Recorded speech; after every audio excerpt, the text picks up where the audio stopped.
Hello everyone, welcome to class. I hope you all are good and fine. Today we are discuss about a HP TET medical previous year paper psychology section का जो कि 2016 में हुआ था।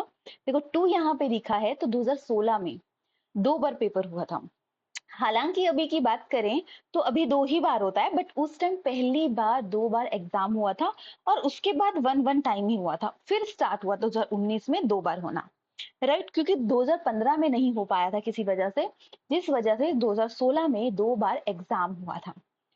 सो चलिए बात करते हैं। देखिए इससे पहले हमने 2012, 13, 14, 16 वन ऐसे पेपर डिस्कस किए हैं, तो उससे आपको आइडिया लग गया होगा कि कितने टॉपिक्स आते हैं। देखो हमने टॉपिक्स के बारे में भी बताया था कि ये टॉपिक आते हैं, जो कि मैं हर उसमें डिस्कस करते ही हैं हम कि क्या टॉपिक आते हैं क्या नहीं आते हैं, जिससे कि आपको एक आइडिया लग जाता है कि ये टॉपिक इंपॉर्टेंट है और इस बार ये इनसे क्वेश्चन आया था।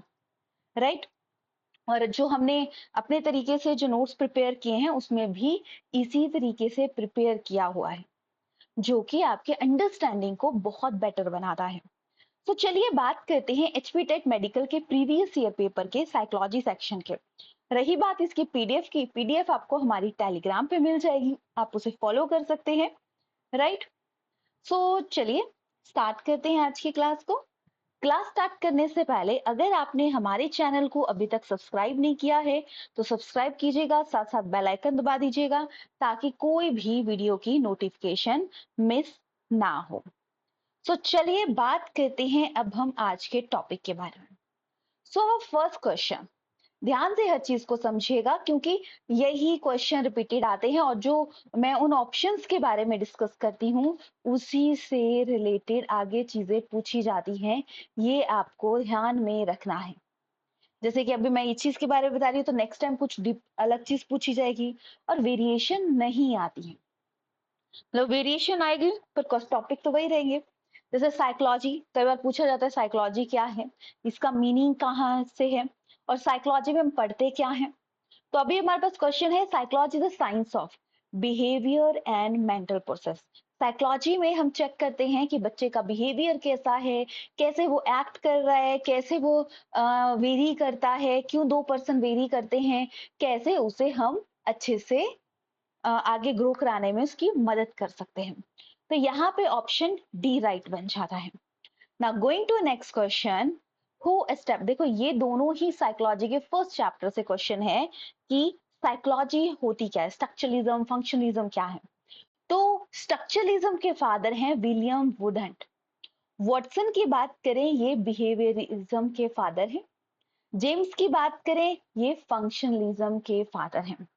अब लॉक की बात करें, जोहन लॉक, इन्होंने बोला था कि बच्चे का माइंड एक टेबुलर रासा होता है, ब्लैंक स्टेट होता है, जो हम उसमें फीड करेंगे वो बन जाएगा। ये चीज इन्होंने बोली थी और काफी ज्यादा पॉइंट इसमें आते भी हैं।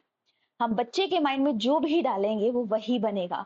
इनफैक्ट बच्चे का माइंड जल्दी ग्रैप कर देगा। हम अपने माइंड में 1 दिन डालेंगे, 2 दिन डालेंगे चीजों को, 3 दिन, हमारे माइंड को थोड़ा सा है नई चीज को एक्सेप्ट करने में टाइम लगेगा क्योंकि इतने टाइम की कंडीशनिंग की गई है हमारे माइंड की। राइट, तो अपने माइंड को भी हम कंडीशन कर सकते हैं, पर थोड़ा सा हमें पेशेंस और थोड़ी सी हमें भी प्रैक्टिस करनी पड़ेगी, तब हम उस चीज को कर सकते हैं। राइट, चलिए next question, what is process. ये कॉमन सेंस का क्वेश्चन है।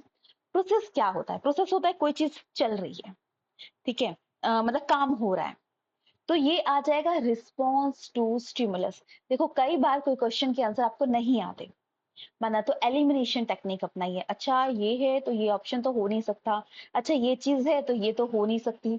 ऐसे करके आप सही आंसर को निकाल सकते हो और यही एक फंडा रहता है चीजों को सॉल्व करने का।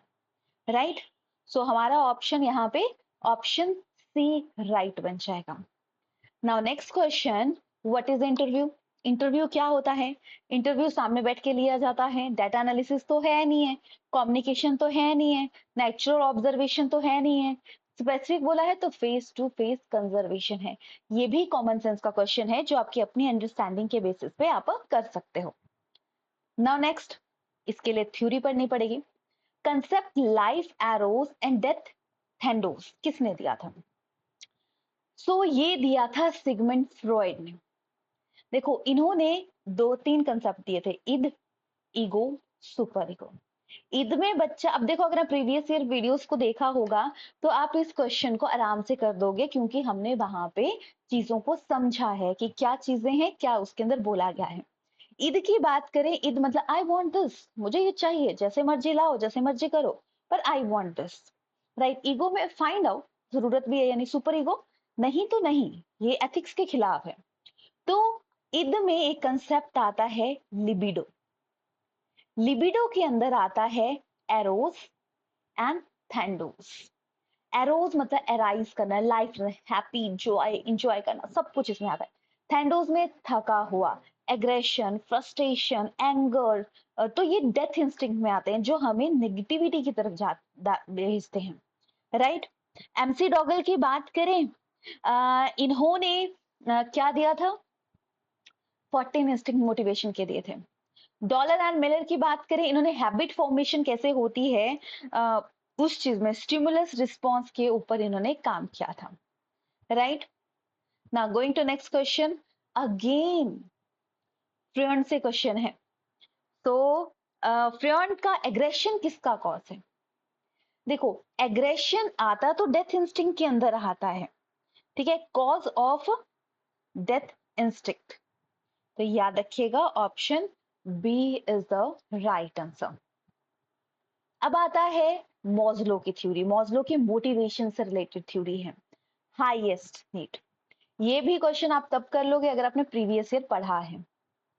मॉज्लो की थ्योरी में इन्होंने 5 स्टेप में लाइफ को बांटा था कि हम सबसे पहले अपनी बेसिक नीड को पूरे करेंगे। बेसिक नीड में पहले फिजियोलॉजिकल नीड, ठीक है, एक आता है फिजियोलॉजिकल, एक साइकोलॉजिकल। फिजियोलॉजिकल में आ गया food, water, warm and rest. Safety में सिक्योरिटी। फिर आता है आपका psychological need, love, respect, friend, फिर आपकी वैल्यूएबल, फिर आती है self fulfilness, self actualisation.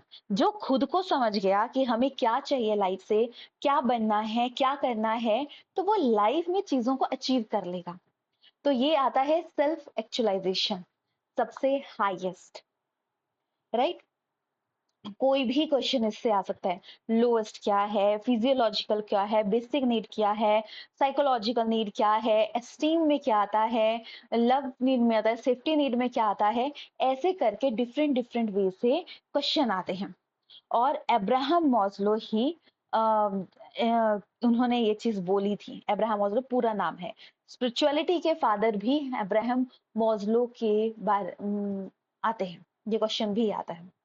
Next, what is the basic cause of A forgetting? भूल जाते हैं, ठीक है, तो क्या आ जाएगा? तो ये मेमोरी से रिलेटेड कंसेप्ट है। तो फॉरगेटिंग मतलब आप याद नहीं कर पा रहे हो, रिट्राइवल फेलियर, आप चीजों को नहीं याद कर पा रहे हो क्या है, राइट। नेक्स्ट, डिक्लेटिव मेमोरी से अगेन क्वेश्चन। तो मेमोरी का चार्ट मैंने यहाँ पे ऐड ऑन किया है क्योंकि इसी में एक और क्वेश्चन मेमोरी से रिलेटेड है इसी पेपर में। तो हम बात करें ह्यूमन मेमोरी की, 3 टाइप के, एक सेंसरी, टच करते हैं, फील करते हैं, वो होता है। शॉर्ट टर्म मेमोरी जिसे हम वर्किंग मेमोरी बोलते हैं, जो काम के साथ साथ चलती है। शॉर्ट टर्म को लॉन्ग टर्म में बदलना पड़ता है थ्रू प्रैक्टिस। अब लॉन्ग टर्म मेमोरी में एक आता है एक्सप्लिसाइट, जो कॉन्शियसनेस, जो हमारी प्रेजेंस ऑफ माइंड में मैटर करती है, जिसमें आती है डिक्लेटिव मेमोरी। डिक्लेटिव में एक आती है एपिसोडिक, जो इवेंट एंड एक्सपीरियंस से रिलेटेड है। दूसरी आती है सिमेंटिक, जो फैक्ट एंड कंसेप्ट से रिलेटेड है। इम्प्लीसाइट होगी अनकॉन्शियस, ये हमारे, देखो जो हम अपने माइंड में डेली डालते हैं, हम कहीं ना कहीं वैसा ही एक्ट करते हैं, ये चीज बोलता है, ये आपको याद रखना है। और प्रोसीजरल मेमोरी, स्किल्स, क्योंकि अनकॉन्शियसली कोई चीज फीड है, वो इसलिए फीड है क्योंकि हमने उस चीज को बार बार प्रैक्टिस किया है। अगर आपको टॉपिक्स को परमानेंट याद रखना है तो आपको बार बार प्रैक्टिस करना पड़ेगा, तभी आप चीजों को याद रख सकते हो। तो डिक्लेटिव मेमोरी एक टाइप की लॉन्ग टर्म मेमोरी है। यहाँ पे एडिक्टिव मेमोरी एक और नया वर्ड है। तो एडिक्टिव मेमोरी की एक सिमेंटिक मेमोरी है जो कि फैक्चुअल एंड डिक्लेटिव मेमोरी के अंदर आती है, जिसमें कंसेप्ट के बारे में हम बहुत बात करते हैं। Next, capacity to do well in intelligence test in intelligence. So capacity कि आप अच्छे से काम कर रहे हो, वो किसने बोला था? बोरिंग। ठीक है, एडवर्ड बोरिंग पूरा नाम है, इन्होंने ये स्टेटमेंट दी थी। फिर बात करें टर्मन की, ये एजुकेशन साइकोलॉजी से रिलेटेड है, इन्होंने आईक्यू का फॉर्मूला दिया था। बात करें रीड, इन्होंने परसेप्शनल सेवरल डायमेंशन की बात की थी। विचलर ने इंटेलिजेंस टेस्ट दिया था कि इंटेलिजेंस को चेक करने के लिए भी टेस्ट होते हैं। हालांकि ये बात भी फिक्स हुई थी कि आईक्यू ही सब कुछ नहीं होता, उसके अलावा भी अगर आईक्यू कम है तब भी बच्चा आगे ग्रो कर सकता है। राइट, ये चीज है ना, जैसे कि इनकी मतलब इसका टेस्ट है विचलर एडल्ट इंटेलिजेंस टेस्ट, और चाइल्ड का अलग होता है जो कि बच्चे की ग्लोबल कैपेसिटी को चेक करता है। अब आता है प्रैक्टिकल इंटेलिजेंस। प्रैक्टिकल इंटेलिजेंस होता है कि चीजों को करके देख रहे हो, राइट। तो प्रैक्टिकल इंटेलिजेंस आ जाती है कंक्रीट इंटेलिजेंस। एब्स्ट्रैक्ट आती है सोच रहे हो, इमेजिनेशन। देखो कोई भी चीज ना दिख रही है सामने बनती हुई, या किसी का टेस्ट क्वालिफाई हो तो पहले वो माइंड में बनता है। कोई भी चीज अचीव होती है वो माइंड में बनती है और एक्चुअल में बाद में दिखती है, राइट। सो सबसे पहले माइंड को कंट्रोल करना, माइंड में चीजों को करना सबसे ज्यादा इंपॉर्टेंट है। तो ये सेकंड क्वेश्चन है इंटेलिजेंस से। कॉग्निटिव इंटेलेक्चुअल डेवलपमेंट है, सोशल, एक दूसरे के साथ आप बात करते हो, जानते हो किसका नेचर कैसा है वैसा है, उसके बाद ये डेवलप होती है, राइट। नेक्स्ट, ये क्वेश्चन भी आपका थर्ड क्वेश्चन इंटेलिजेंस के ऊपर ही है, राइट। तो जो नॉर्मल इंटेलिजेंस रहता है उनका आईक्यू देखो, जीनियस का 140 से अबव होता है, ठीक है। दो तीन याद रखने हैं, नॉर्मल एवरेज का 90 से। अब देखो ये अप्रोक्स अप्रोक्स वैल्यूज होती हैं, इनमें थोड़ा बहुत अगर किसी में 88 टू 107 हो या 89 टू 110 हो तो ये भी करेक्ट होगा, क्योंकि अप्रोक्स रेंज याद रखनी है। मोरोन एंड इम्बिसाइल, ये आपको याद रखना है। सो नॉर्मल एवरेज 90 टू 109, यानी option D is the correct. Now going to next question, progressive matrix. Progressive matrix वाला क्वेश्चन भी रिलेटेड टू इंटेलिजेंस है, यानी 4 क्वेश्चन यहाँ पे इंटेलिजेंस से पूछे गए हैं। तो ये जो प्रोग्रेसिव मैट्रिक्स था ये रिवन ने दिया था। चेकआउट किया जाता है कि क्या बच्चे में एबिलिटी है, कैसे है, क्या है, ठीक है। ताकि बच्चों को ऐसा नहीं है कि उसको पीछे धकेला जाएगा, उसे चेक किया जाएगा, अच्छा बच्चे में प्रॉब्लम है तो इसे सॉल्व कर सकते हैं, राइट। विलियम की बात करें, इन्होंने कोई ऐसे वर्क नहीं किया था इस पे। भाटिया बैटी भाटिया टेस्ट आता है जो कि प्रोग्रेसिव मतलब इंटेलिजेंस टेस्ट है। अलेक्जेंडर का कोई इसमें इंटेलिजेंस के ऊपर कोई वर्क नहीं था। अगेन चौथा क्वेश्चन इंटेलिजेंस से आप बोल सकते हो टू फैक्टर थ्योरी। सो टू फैक्टर थ्योरी की बात करें तो जैसे कि बिनेट ने दिया था, ठीक है। सो बिनेट ने जो थ्योरी दी थी वो याद रख, अल्फा सॉरी स्पेयरमैन ने एक जी फैक्टर एस फैक्टर, बिनेट ने सिर्फ जनरल फैक्टर बोला था कि इसी से चीजें होती हैं, और आईक्यू के बारे में सबसे पहले बात बिनेट ने की थी, ठीक है। सो टू फैक्टर थ्योरी एक जनरल फैक्टर जिसमें कि हम जनरल काम करते हैं, और स्पेसिफिक फैक्टर जो कि किसी में बेस्ट डेवलप होता है। थॉर्नडाई ने फैक्टर थ्योरी दी थी, ठीक है, और ट्रायल एंड एरर मेथड दिया था। फिर गैरेट की बात करें, बुक इन्होंने लिखी थी स्टैटिक्स ऑफ बायोलॉजी, और इन्होंने एजुकेशन मतलब इंटेलिजेंस के ऊपर इनको कोई स्पेसिफिक वर्क नहीं था, पर एजुकेशन के ऊपर इन्होंने थोड़ा सा बोला था। प्याजे थ्योरी, ऐसा कभी हो सकता है प्याजे से क्वेश्चन आए? तो प्याजे ने क्या बोला था कि जो नॉलेज होती है, मतलब जो भी चीज होती है वो क्या आ जाता है, एक इंटेलिजेंस कैसी है, डेवलपमेंटल थ्योरी है, ठीक है। इंटेलिजेंस बोलते हैं ना बड़े हो रहे हैं, दिमाग कम करना, याद रखिएगा दिमाग काम कम नहीं करता, बढ़ता है, क्योंकि जो जिन लोगों में सीखने की आदत होती है, सीखते हैं, वो जरूर आगे बढ़ते हैं, राइट। कंस्ट्रक्टिविस्ट की बात की थी उन्होंने, बच्चा एक्टिव वर्क करता है। अब पर्सनालिटी से क्वेश्चन है, आप देखोगे 2-3 क्वेश्चन अब सीधा सीधा पर्सनालिटी से आएंगे। तो ये जो पेपर था ये मॉडरेट लेवल का था, अगर आपने प्रीवियस ईयर पेपर्स देखे हैं तो आप आराम से इस पेपर को मतलब 15 से अबव इसमें स्कोर कर लोगे विदाउट और टॉपिक पढ़े हुए, अगर आप सिर्फ प्रीवियस ईयर पेपर को अच्छे से करते हो। और इनफैक्ट अगर आपने प्रीवियस ईयर पेपर सारे कर लिए तो मैं इवन ये बोल सकती हूँ जिस तरीके से मैं पढ़ाती हूँ उस तरीके से किए हो तो अप्रोक्स आपके 20 से अबव क्वेश्चन करेक्ट होंगे, अगर आप सिर्फ प्रीवियस ईयर पेपर की बेसिस पे पढ़ रहे हो चीजों को। जैसे मैं बोल रही हूँ, आप वीडियो को पॉज करके सोच रहे हो अच्छा ये क्या है, फिर उसके बाद चीजें समझ रहे हो, तो वो चीज आपको अच्छा स्कोर दिलाएगी। The word persona, persona related है पर्सनालिटी से, याद रखिएगा परसोना क्या है, पर्सनालिटी से रिलेटेड है। Now going to next question, introversion extroversion classification of. Introversion and extroversion ये आ जाता है पर्सनालिटी के टाइप जो कार्ल जंग ने दी थी। इंट्रोवर्ट होते हैं जो ज्यादा सोशल नहीं होते, ज्यादा लोगों से बात नहीं करते। एक्सट्रोवर्ट होते हैं जो ज्यादा सोशल होते हैं, दूसरों के साथ मिलजुल के रहते हैं, कार्ल जंग ने बोला था। ठीक है, ये याद रखिएगा। नेक्स्ट, पर्सनैलिटी से रिलेटेड क्वेश्चन है, मैंने बोला था 3-4 क्वेश्चन अभी पर्सनैलिटी से ही रिलेटेड आएंगे। सो मिनीसोटा मल्टी फेजिक पर्सनैलिटी, देखना नेक्स्ट कोई पेपर देखोगे तो उसमें फुल फॉर्म पूछी गई थी, तो ये इसकी फुल फॉर्म मिनीसोटा में, ये पर्सनैलिटी से रिलेटेड है। ये पूछा गया था ये टेस्ट होता किसके लिए है, तो ये पर्सनैलिटी से रिलेटेड है जो कि हाथवे एंड मैकले ने इसके बारे में बोला था। मॉर्गन मोरे ने थीमेटिक एप्रिसिएशन टेस्ट दिया था। कैटल ने क्या दिया था, पर्सनैलिटी के 16 पर्सनैलिटी फैक्टर होते हैं, ये आरबी कैटल ने बोला था, राइट। सो ये याद रखिएगा। नाउ नेक्स्ट क्वेश्चन, फ्रियन से अगेन क्वेश्चन, थर्ड क्वेश्चन है यहाँ पे। One of the component of personality structure is reservoir of desire. Reservoir कौन होता है कि मतलब चाहिए तो चाहिए, तो इसमें ईद का वर्ड आता। ईद में हमने एरोस एंड थैंडोस की बारे में बात की थी। सिगमेंट फ्रॉइड की थ्योरी को साइको एनालिसिस थ्योरी बोलते हैं, ठीक है, साइकोडायनेमिक थ्योरी बोलते हैं, साइकोसेक्सुअल थ्योरी बोलते हैं। ये सारी चीजें इसमें इंपॉर्टेंट है। Going to next question, again personality से क्वेश्चन है।